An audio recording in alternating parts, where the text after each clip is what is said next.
सुबह सुबह स्कूल का गेट खुलते ही ऐसा मंजर दिखाई देगा, शायद स्कूल के टीचर ने इसकी कल्पना भी नहीं की होगी।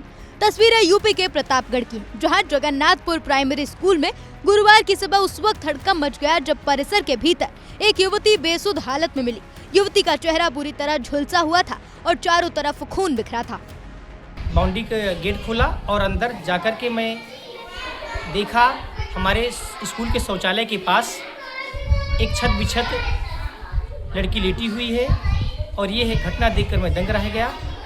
तत्पश्चात ये सूचना मैं सबसे पहले अपने हेडमास्टर को दिया, उसके बाद ग्राम प्रधान को दिया, फिर 112 पर मैं फ़ोन करके संपूर्ण जानकारी दिया। इसके बाद पुलिस प्रशासन मौके पर पहुंच करके अगली कार्रवाई किया। सावन के महीने में हमारी बहन की शादी हुई थी। फिर उसके बाद संग्रामगढ़ थाने में वहाँ पर समझौता हुआ, वो दोनों सब अलग हो गए। फिर उसके बाद ये परसों गई थी हमारी बहन आधार कार्ड बनवाने के लिए। फिर वहाँ से 11 बजे से लापता है। फिर उसके बाद आज पता चली कि हमारी बहन की ये हालत है। क्या पता चला? ये कि बहन मेरी कहीं परी है, चेहरा पूरा जला हुआ है। अच्छा, से हमारी ये न्याय है कि जांच हो। इस खौफनाक मंजर को देखकर शिक्षक बुरी तरह खौफ में आ गए और उन्होंने तुरंत इसकी जानकारी गांव वालों को दी। युवती की हालत देखकर ऐसा लग रहा था कि दरिंदों ने उसकी जान लेने में कोई कसर नहीं छोड़ी, लेकिन उसकी सांसें अब भी चल रही थी। ग्रामीणों की सूचना पर पुलिस और एम्बुलेंस तत्काल मौके पर पहुंची। पूरे नितन में प्राथमिक विद्यालय में एक लड़की के घायल अवस्था में पड़े होने की सूचना पुलिस को मिली। इस सूचना पर तत्काल पुलिस मौके पर पहुंची। पीड़िता के जो घायल पीड़िता के पास से उसका आधार कार्ड, बैंक पासबुक वगैरह मिला। इससे शिनाख्त उसकी संग्रामगढ़ वाली लड़की के रूप में ही हुई। इसको तत्काल प्राथमिक चिकित्सा ले जाकर चिकित्सालय और बेहतर उपचार के लिए स्वरूप रानी अस्पताल प्रयागराज के लिए पुलिस द्वारा ले जाया गया है। पुलिस ने घायल युवती को फौरन लालगंज ट्रॉमा सेंटर पहुंचाया, जहां डॉक्टरों ने उसकी नाजुक हालत को देखते हुए उसे बेहतर इलाज के लिए प्रयागराज रेफर कर दिया। फिलहाल युवती जिंदगी और मौत के बीच जंग लड़ रही है। पुलिस ने जब घटनास्थल और स्कूल की छानबीन की तो हैरान कर देने वाले सुराग मिले। पास में ही एक पेड़ पर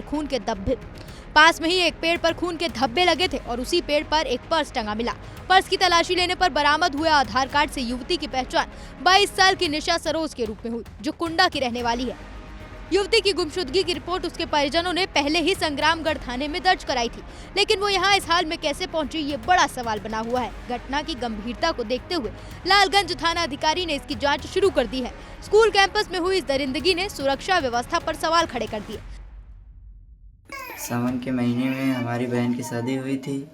फिर उसके बाद संग्रामगढ़ थाने में वहाँ पर समझौता हुआ, वो दोनों सब अलग हो गए। फिर उसके बाद ये परसों गई थी हमारी बहन आधार कार्ड बनवाने के लिए। फिर वहाँ से 11 बजे से लापता है।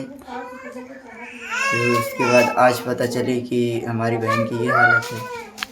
क्या पता चला? ये कि बहन मेरी कहीं परी है, चेहरा पूरा जला हुआ है। अच्छा, से हमारी ये न्याय है कि जांच हो। निशा पर कातिलाना हमला किसने किया? निशा स्कूल कैंपस के अंदर कैसे पहुंची? क्या स्कूल का ही कोई शख्स निशा की जान का दुश्मन बन गया?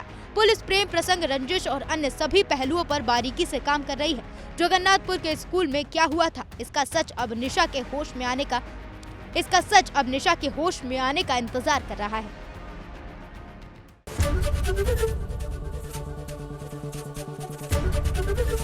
एबीपी गंगा, खबर आपकी, जुबान आपकी।